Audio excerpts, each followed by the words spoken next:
دیکھیں، شر اور خیر دو قسم کے ہیں، ایک شرعی اور ایک تقدیری۔ شرعی خیر اور شر، ہر نیکی خیر ہے اور ہر برائی شر ہے۔ اللہ تعالیٰ نے اس معاملے میں انسان کو معیار نہیں بنایا، انسان کی خواہش کو معیار نہیں بنایا کہ جو تمہیں اچھا لگے وہ کرو اور جو تمہیں برا لگے وہ چھوڑ دو۔ اگر ایسا ہوتا تو زنا انسان کو اچھا لگتا ہے، حالانکہ شریعت نے اس کو کیا قرار دیا ہے؟ شر۔ مال صدقہ کرنا اچھا نہیں لگتا کیونکہ مال کم ہوتا ہے بظاہر۔ اگر انسان کو اختیار اللہ دے دیتا کہ شر اور خیر کا تعین تم خود کرو تو انسان صدقہ ہی نہ کرتا، لیکن صدقہ کرنا کیا ہے؟ خیر ہے، نیکی ہے۔ تو یہ شرعی خیر اور شر ہے۔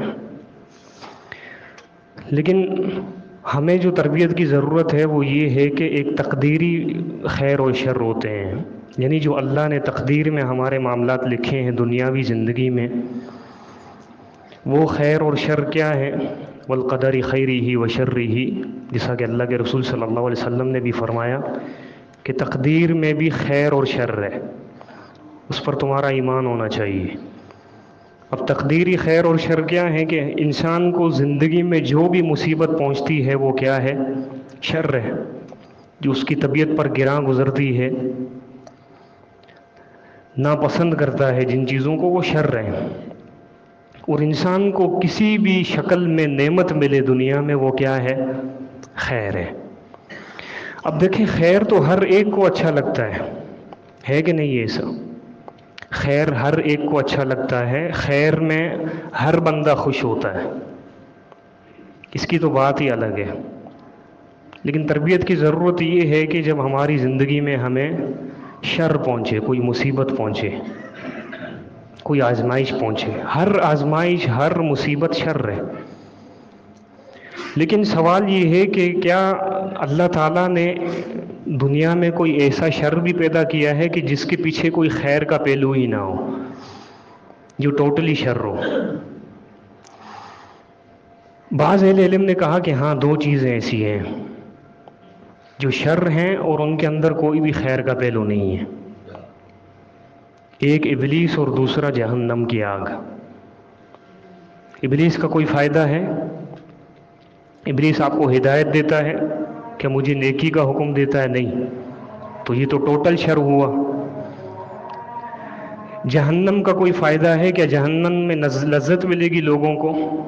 کیا وہاں پہ مزے ہوں گے؟ نہیں، بلکہ وہ تو وساعت مسیرہ، انتہائی برا ٹھکانہ ہے، کہ وہ ایسا ٹھکانہ ہے کہ لا یموت فیہا ولا یحیا، کہ جو بندہ اس میں چلا گیا نہ جیے گا نہ مرے گا، اس کی زندگی اجیرن ہوگی، نہ زندہ اچھے سے رہ سکے گا اور نہ اس کو موت آئے گی کہ اس کا معاملہ ہی ختم ہو جائے۔ تو جہنم میں بھی کوئی خیر کا پہلو تو نہیں ہے، لیکن نہیں، اللہ تعالیٰ نے کوئی بھی ایسا شر پیدا نہیں کیا کہ جس میں کوئی خیر کا پہلو نہ ہو، چاہے وہ ابلیس بھی کیوں نہ ہو اور جہنم کی آگ بھی کیوں نہ ہو۔ کیسے؟ دیکھیں، ابلیس میں بھی خیر کا پہلو ہے۔ وہ پہلو یہ ہے کہ اللہ تعالیٰ نے ہم سب کو دنیا میں بھیجا ہے آزمائش کے لیے۔ اگر ابلیس نہ ہوتا تو یہ فرق کیسے ہوتا کہ یہ بندہ مومن ہے، یہ بندہ کافر ہے، یہ بندہ نیکوکار ہے اور یہ بندہ فاسق فاجر گناہگار ہے؟ یہ ابلیس کے ذریعے بندوں کے معاملات صاف ہوتے ہیں، جبکہ اللہ کو اس کی ضرورت نہیں ہے، اللہ کو سب پتہ ہے۔ ہمارے پیدا ہونے سے پہلے پتہ تھا اللہ کو کہ ہم کس راستے پر چلیں گے، ہم اچھے ہوں گے یا برے ہوں گے، لیکن یہ حجت اللہ تعالیٰ انسانوں پر قائم کرتا ہے۔ ابلیس کو پیدا کر کے اللہ نے انسانوں پر حجت قائم کی ہے کہ تاکہ تمہارے سامنے واضح ہو جائے کہ ابلیس نے جس کو گمراہ کیا وہ گمراہ ہوا، اور جس کو نہ کر سکا اس کو نہ کر سکا۔ اب جس کو نہ کر سکا وہ کہاں جائیں گے؟ جنت میں، اور جس کو گمراہ کر دیا، جو ہو گیا، وہ جائے گا جہنم میں۔ تو یہ خیر کا پہلو ہے کہ نہیں ہے کہ اللہ نے جو مقصد بنایا ہے آزمائش کا وہ ابلیس سے پورا ہوتا ہے؟ اسی طرح جہنم کی آگ میں بھی خیر ہے۔ وہ کس طرح کہ ایک مسلمان مومن جو اللہ اور اس کے رسول صلی اللہ علیہ وسلم کی تعلیمات پر ایمان رکھنے والا ہے، وہ جب بھی جہنم کا تصور ذہن میں لائے گا تو وہ کیا کرے گا؟ اللہ سے ڈرے گا، گناہوں کی زندگی سے بچنے کی کوشش کرے گا۔ تو یہ خیر کا پہلو ہے کہ نہیں ہے؟ تو کہنے کا مقصد یہ ہے کہ اللہ نے کوئی بھی ایسا شر پیدا نہیں کیا کہ جس میں خیر نہ ہو۔ ہر بندے کو کسی بھی شکل میں اس کی زندگی میں شر سے سامنا جو وہ کر رہا ہے اس میں لا محالہ خیر چھپا ہوا ہے۔